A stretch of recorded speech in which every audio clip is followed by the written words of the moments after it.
So 2020 has passed without a Tekken World Tour, and it left the community with this empty gap that only a Tekken World Tour could have filled.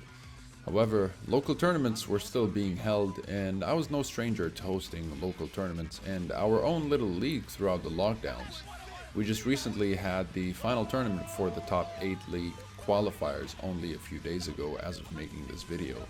Here are the rankings. Me being at second place there, and Phoenix, who's one of the first players to join the community and is my rival, at first place. Now, in this video series, I want to offer insight on what I learned from playing in many local tournaments. If you're a player that's in blue rank or even purple rank and looking to enter tournaments but don't know what to expect, this video series is for you.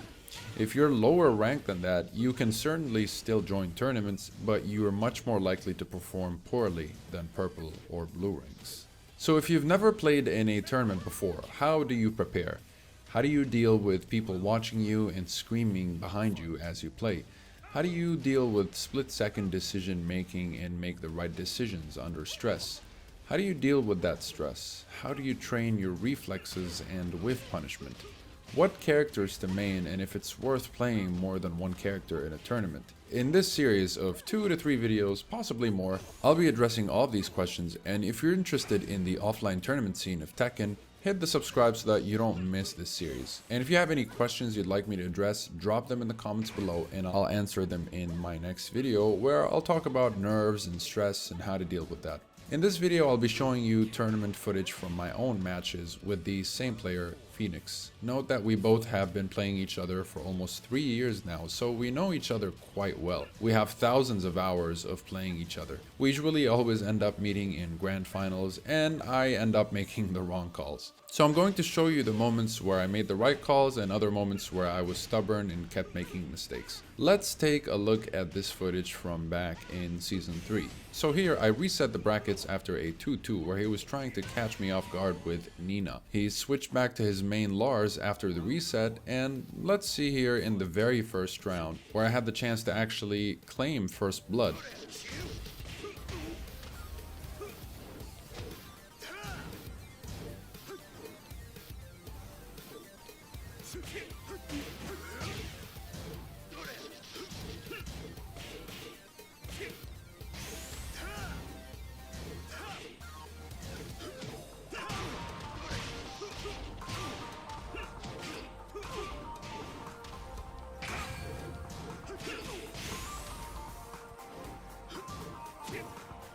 I misjudged the distance and hastily went for a hell sweep, predicting that he will just step forward into my hell sweep.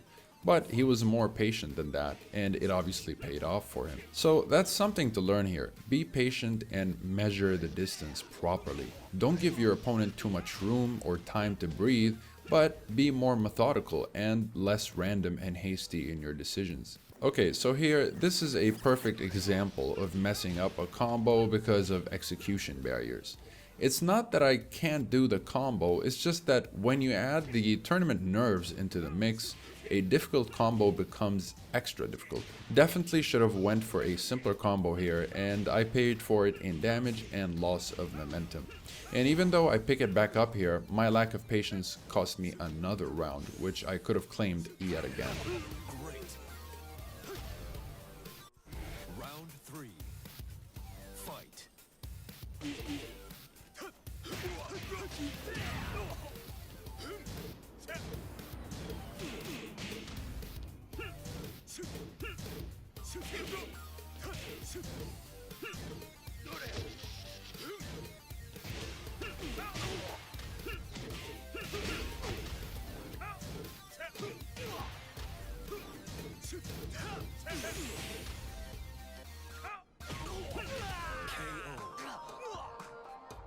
Round 4. Fight.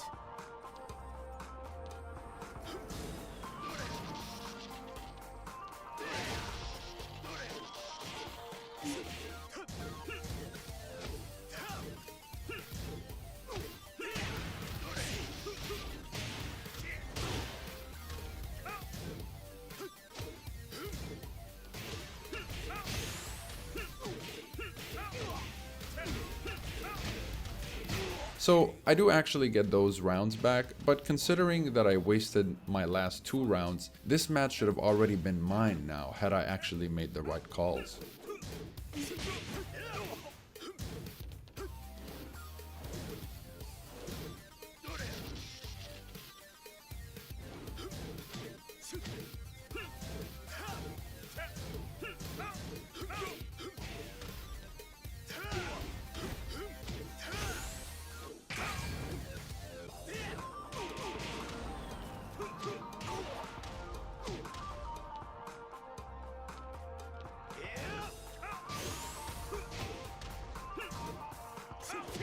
So it gets pretty close here, but I actually forgot that I already used the rage drive and I attempted to do it again, which cost me the match. So as you can see, there were quite a few mistakes here to learn from. Don't be hasty in final moments, simplify your combos even if you sacrifice damage, especially if you're under stress, and don't forget that you already used your rage drive.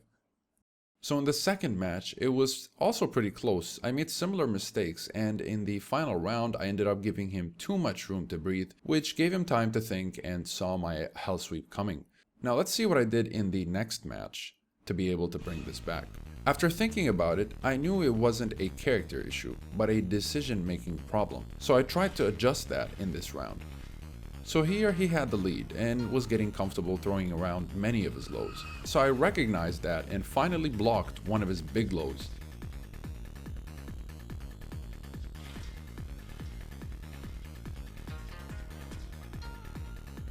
Again, he throws a few mids and lands a down forward 1 to try to stop me from ducking, but having recognized that pattern, I still get a low parry here. And given the pressure that's put on him at that moment, he throws a panic hop kick, which costs him the round. Now, in his position, he could just take it slow and wait for me to make the mistakes since he has a huge lead. So it's on me to make the big adjustment and switch up the momentum, and that's exactly what I did. I stopped holding back and started throwing electrics, playing more aggressive.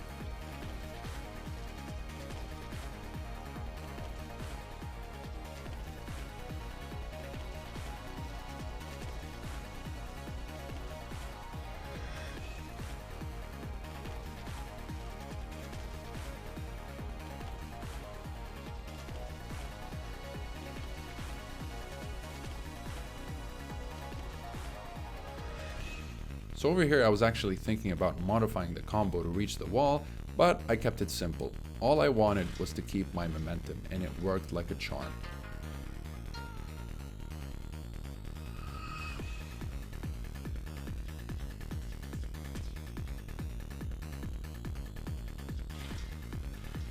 Now, I have to keep that up to win another match to even it out, but of course he's going to try to throw me off and keep that from happening.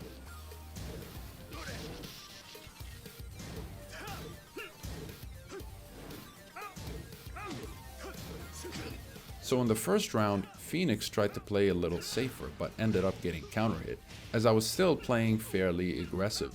However, I decided to play patience for a few seconds here, and I caught him throwing another hop kick. KO. Round 2. Fight.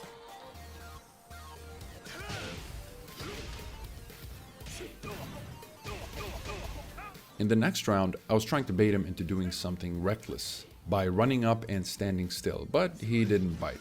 So I played it aggressive again and threw a risky hell sweep. But it paid off for me because he fell for the mix-up that followed.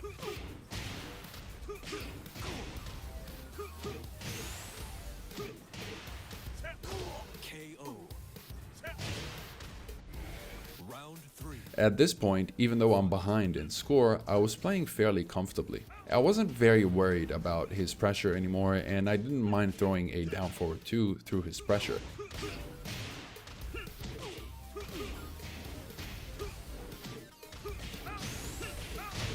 And I ended up completely switching it around to the point where he went back and switched to Zafina. Now, Zafina has better pokes and better strings than Lars, so I kept that in mind.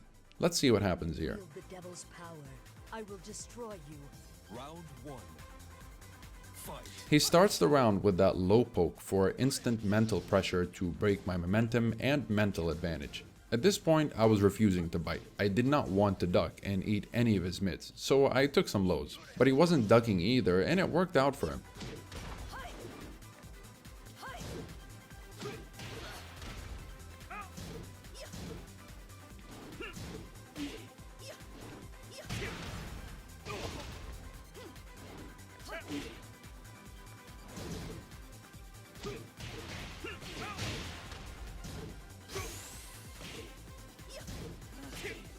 A panic rage art or a misinput here, I don't remember what happened there. Round 2. Fight. But hey, remember, those 2 hell sweeps he ate in the first round, they got him to duck here.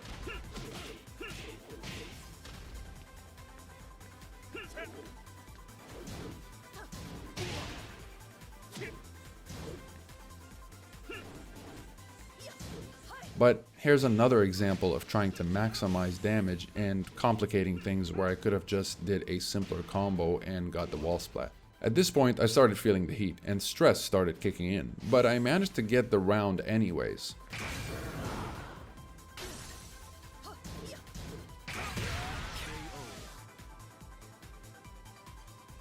Round 3.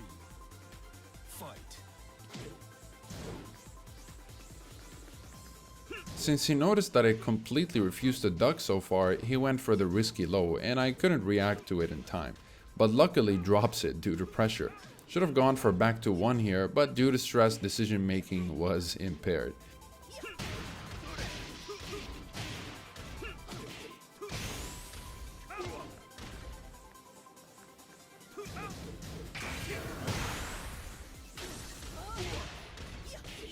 And here he drops the combo, which gives me another chance, but he chose to go for a wild key charge and takes the round.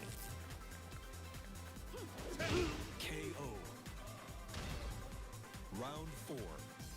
And now stress is rising on both sides. Here I drew the patience card and it paid off.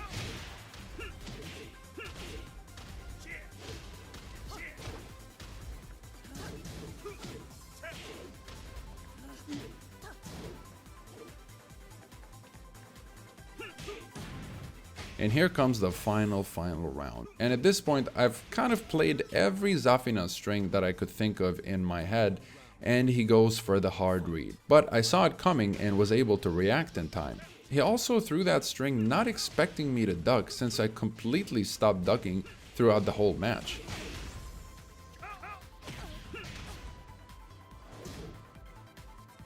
And knowing that I'm still not ducking anything, he finally brings out the big lows, and so did I. So he goes for a final attempt with a big low there. I got saved by the wall though, but I get grabbed. And at this point, stress is at an all-time high for both sides. I break the second throw, use the rage drive for plus frames, and knowing that Zafina can actually backdash out of mix-ups even when on minus frames and the wall behind her back, I go for the Hail Mary and dash hell sweep to claim the win. Very risky, but it paid off in the end. From being 1 match away from losing this to just being able to clutch it out in the end. So what did we learn from this? You can actually condition your opponent to start throwing lows by never ducking, although it's pretty risky. And once they're comfortable enough to throw big lows, you can block and punish. You can call this counter conditioning, where your opponent thinks that they're conditioning you, but the opposite is happening. Keep your combos simple in times of stress. Switch between patient and aggressive play to avoid getting read by your opponent, and don't rely on patterns. Avoid throwing too many panic moves when under pressure. Do them only when you have a hard read. When you don't have the advantage and are very much behind like I was in this set, don't falter, keep your cool and change your strategy by literally telling yourself what to do. Talk to yourself inside your head and tell yourself what to do and how to adapt. You'd be surprised at how effective that is. You may want to change characters, but in most situations, it's most likely not a character problem, but a decision-making problem. Use simple punishes and space properly. Though in some situations, switching characters may definitely be the right choice for you. But usually in Tekken, people can manage with any character generally speaking as long as they make the right calls. In the next video, I'm going to show an example where it didn't quite work out for me, and see what we can learn from that. I'll also address some tournament situations that you ought to deal with in terms of the offline tournament setting and the anxiety that comes with it. I hope you learned something. If you did, please tell me in the comments, and if you have any questions, I'd be happy to answer them all. Subscribe so that you don't miss the next video, and thank you very much for watching. I'll see you in the next one.